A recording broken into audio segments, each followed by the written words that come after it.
Hello, this is Erica with Launching Legacies. Welcome to our daily devotional. Today we are continuing our series on the blood covenants, and we're going to talk about the next step in the covenants in which the two parties change weapons. So just to review, and I want to be diligent in doing this, we started talking about blood covenants, talking about the importance of the cut. There's a selection of the most suitable person to be a part of this covenant. So there's that. And then the cut of the animal, which includes the dripping of the blood onto the ground. And then we talked about changing coats. They would change coats to represent or signify changing their identity or their authority. And then today we're going to talk about changing weapons. So you may be aware of this, but ancient Hebrews and in ancient times, for the most part, in almost all traditions, men actually wore robes or like long garments, and so they would wear a lot of like different cloak, tunic garments just layered on top of one another. So both men and women both wore that same type of garment, a little bit different. Women's were different than men, but they were still more like a dress than they were like pants.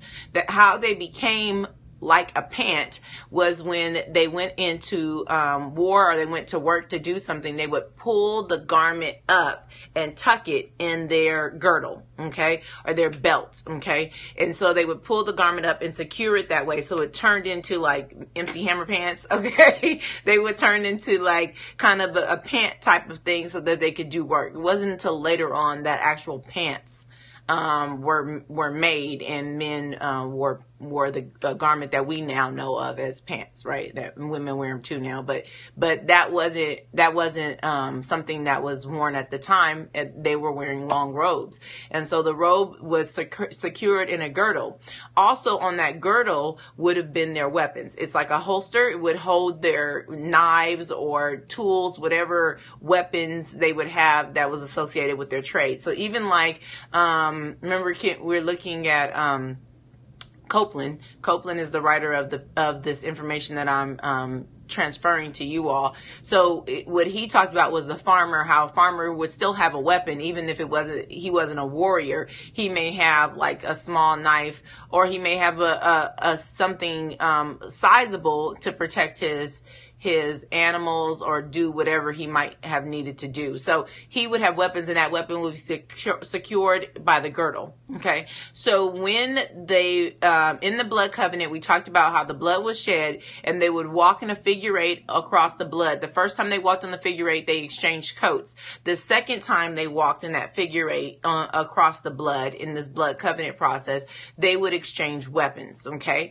And the weapon would require them to remove that. Exchanging weapons would require them to remove their girdle, which means now they couldn't fight, right? Because remember how I said the robes were secured by tucking them into the girdle, making them turn into something like a pant.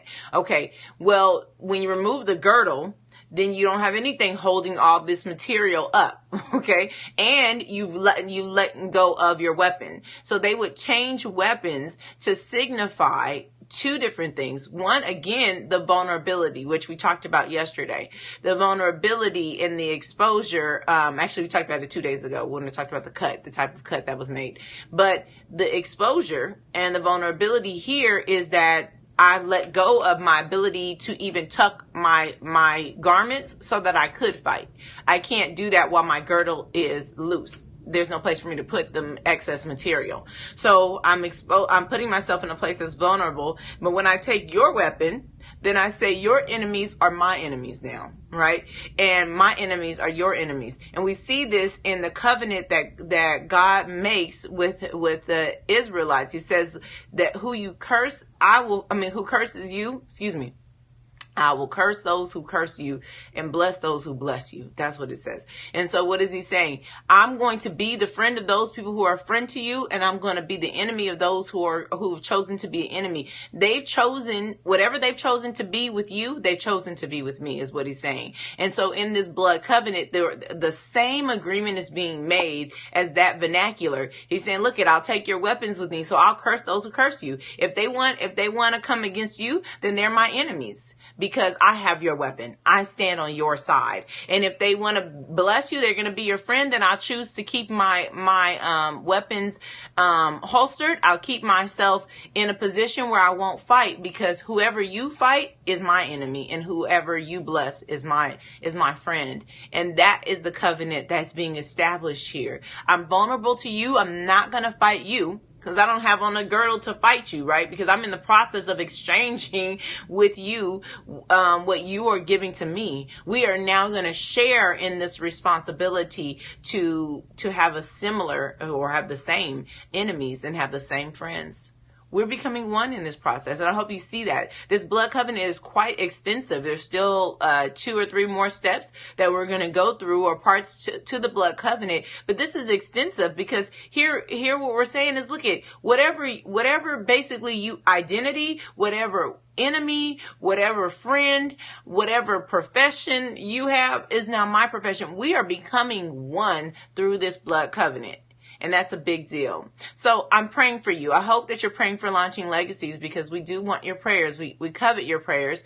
But we're also, I want you to think about and consider the extensiveness of this blood covenant. What would it mean for you and God to have a covenant in which any person who is an enemy of your God is your enemy, and any person who is a friend of your God is your friend, your brethren, your beloved? We don't think about that often, but we should think about that, because it is not always happening that way, right? And who is the enemy of God? You might think, oh, people of other religions, of other faiths. That's not actually true. God has one foe, and that foe has been defeated. Okay. And so God wants you to accept, though, that he has chosen those who curse you, he will be against, and those who bless you, he will stand for. Why? Because he will uphold the favor, the establishment in this covenant, the blood covenant that God has established with you. He's going to uphold it, and he expects you to uphold it as well. Don't partner with the enemy of God. Don't partner with them. Don't be his friend when you are supposed to be his foe. He has allowed himself to be vulnerable towards you. He wants you to put yourself in that same vulnerability towards him, choosing to partner who he partners with and come against who he comes against. All right. We will see you again tomorrow with another of our devotionals.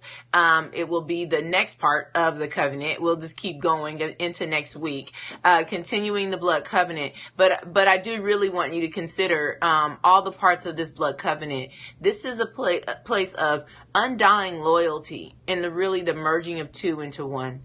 Be blessed until tomorrow, and I'll see you then. Bye-bye.